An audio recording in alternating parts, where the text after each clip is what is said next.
আমাদের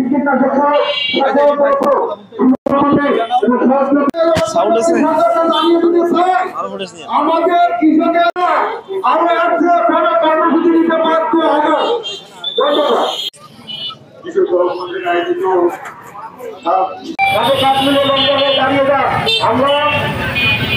বাংলাদেশের যে প্রায় 80% কৃষক এই কৃষির উপর নির্ভরশীল এবং বাংলাদেশের অর্থনীতি কৃষির উপর নির্ভরশীল। সেই অর্থনীতির চাকা যদি আমরা সচল রাখতে চাই তাহলে সবার আগে আমাদের কৃষককে বাঁচাতে হবে।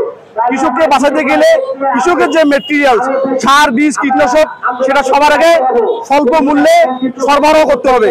কিন্তু আজকে দেখা যাচ্ছে এই সরকারের আমলে কৃষকরা সার পাচ্ছে না, বীজ পাচ্ছে না, কীটনাশক পাচ্ছে না।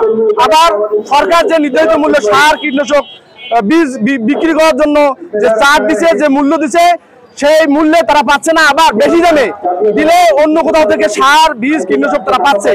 আমরা এই মানববন্ধন থেকে আমরা দাবি জানাচ্ছি যে বাংলাদেশের কৃষক যাতে সরকারের নির্ধারিত মূল্যে সঠিক সময় যেন সার বীজ কীটনাশক পায় এবং এই সার বীজ কীটনাশক নিয়ে যেন কৃষকরা কৃষিপণ্য উৎপাদন করতে পারে এবং বাংলাদেশের যে অর্থনীতি চাকা সচল রাখতে পারে।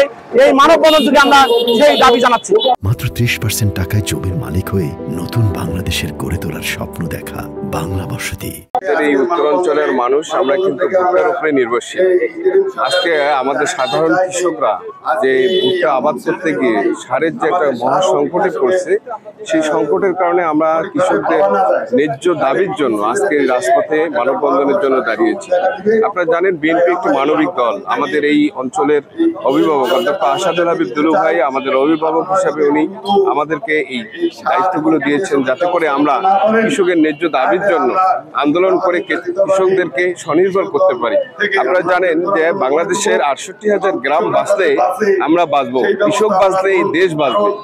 কাজেই কৃষকের যাতে করে কৃষকরা তাদের ন্যায্য দাবি, তাদের যে কীটনাশক, তাদের যে সার, তাদের যে বীজ, এটার জন্য সঠিক সময় সঠিকভাবে পায়, সেই দাবিতেই কিন্তু আজকের এই মানববন্ধন।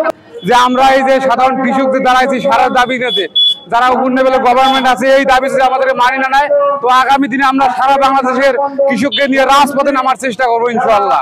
আন্দোলন আছে সার এবং কীটনাশকের সিন্ডিকেটের বিরুদ্ধে।